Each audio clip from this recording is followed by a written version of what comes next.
Is your person not texting you, not calling you? They don't want to hang out? Do they seem completely disinterested in you and the relationship? Good news, there is an answer and a solution to this problem, and it lies within you.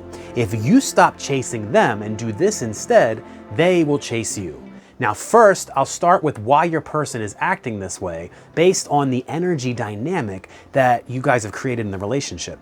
Then we'll move into some specific things that you can do to flip the dynamic on its head so that they end up chasing you. And watch until the end to learn everything you need to know to have your specific person chasing you.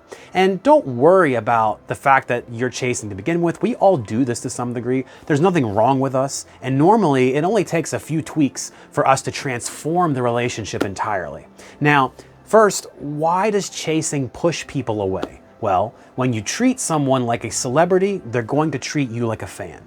When you put that person on a pedestal, it creates this weird power dynamic where they're naturally going to start pulling away from you because you're lowering your own value when you put someone on a pedestal. And they feel that, and they're not going to want to be with someone that has a perception of themselves of lower value. And beneath all of that, when we chase someone, it's because we're trying to get something out of them. We'll end up needing them to give us validation because we don't feel worthy and we don't love ourselves, so we seek that love and worthiness outside. And it becomes, I'm only worthy if someone else loves me. And we end up using relationships to soothe our inner trauma and our inner wounds. And that's not a healthy dynamic or relationship. And the other person can feel that you strongly need something from them. And how does it feel when someone needs something from you? It doesn't feel very good, especially if someone thinks that's the only reason you want to be with them is because you need something. And the natural reaction is to pull away, especially because they can't give it to you anyway. So you end up putting them in this impossible situation. Validation can only come from within. External validation can always be taken away. We end up using their love and attention as a permission slip to love ourselves. Now, beyond that, this dynamic of putting them up on the pedestal literally manifests them away from you. If the energy we put out is, I want you, I need your attention and your love, what we are really saying is, I don't have you, I don't have you, I don't have you. Because only if you didn't have them would you be putting out so much energy of I want and I need. So you're telling the universe through your energy, and that's what the universe listens to, that you don't have them, and the universe abides, and now you don't have them. Now, if you're chasing someone, doesn't that imply that the other person is running away? Understand that energy dynamic, that when you stop chasing, they'll stop running. And this was a very powerful realization when I first heard it. It really blew my mind. Imagine if I came on camera and I was begging and pleading you to, please like the video. I really need you to comment down below. I really need you, just please subscribe. Like, oh my God, my life's a mess. I need you to love and subscribe and like my video. Why won't you do it? That's not a very attractive energy. And that neediness ends up pushing away. You're not gonna wanna like my video. You're not gonna wanna comment on the video if I came out and I was like, oh my God, I need you to like me, and these videos are nothing more than me to get validation from you. Like, if I did that and I came out like that, you immediately are like, bro, like, I'm not doing that, and I wouldn't even feel right liking it. But then we all end up doing that in a relationship and not seeing the difference because we're so infatuated with the person. So when we look at it in the sense of a relationship, I really, really want you. I'm chasing you. If I could just have you in my life forever, I'd feel so good and so complete. I'd never let you go forever and ever. And how does that really feel when we're on the other end of that?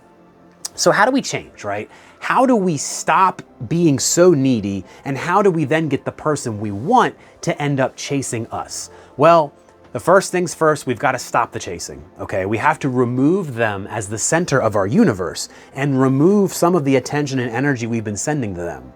We need to remember that we are the star of our own movie, that we're not a cameo, we're not an extra in their movie, we're a star in our own movie.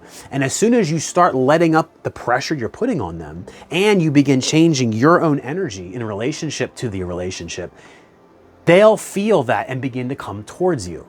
Now, next, we have to actually be that star of our movie. We need to do the inner work and change our self-image so that we are not busy looking outside and around ourselves for that validation to feel whole and complete. We need to give ourselves validation. We need to be whole and complete on our own before we go out seeking in a relationship. That way we don't end up craving the external validation.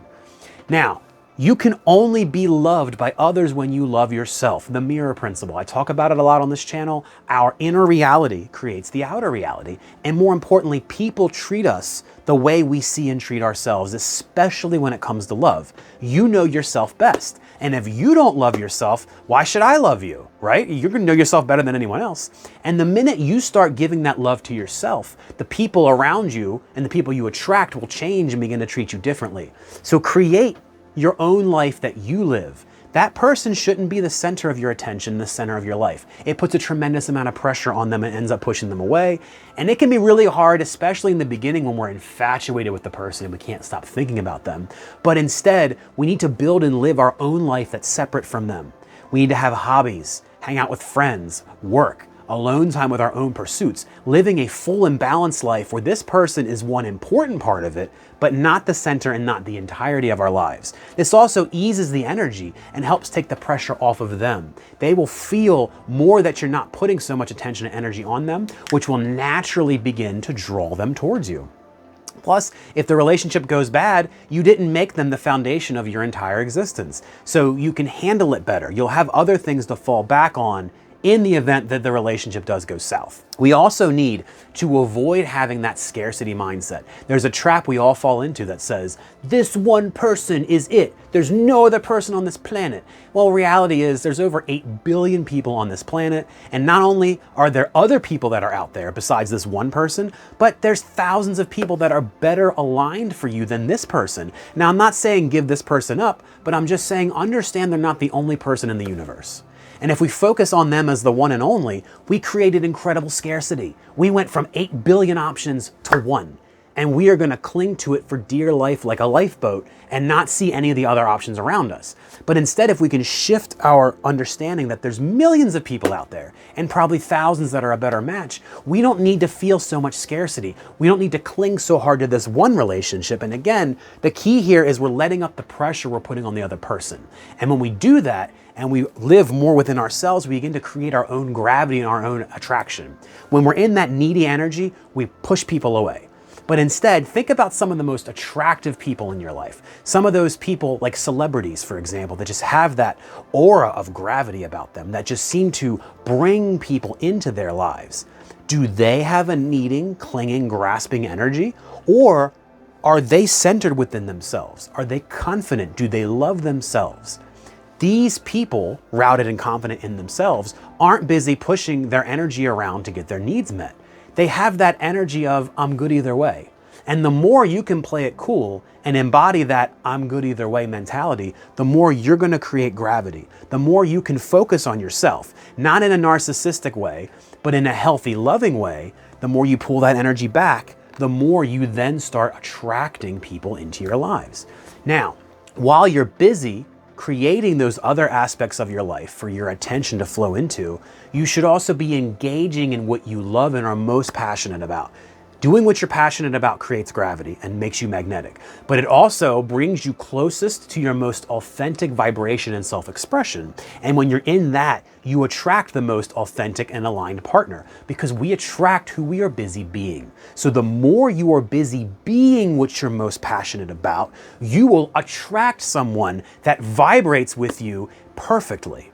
Now, this doesn't mean no contact out of egoic neediness. Many people will advise no contact as the solution for making someone chase you. They'll chase you if you just go no contact. And while it may work in the very, very short term, it's not a long-term solution because that no contact came out of that same egoic needing dynamic that we're talking about. And that's also just not a healthy expression of a relationship dynamic to begin with, going no contact to get a reaction.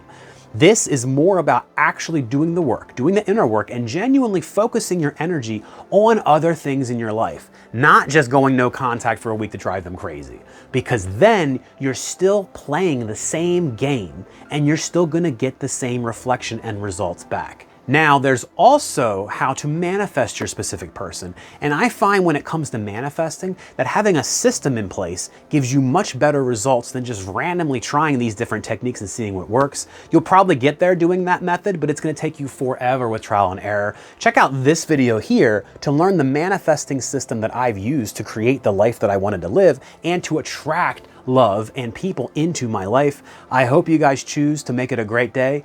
Much peace to you, my friend.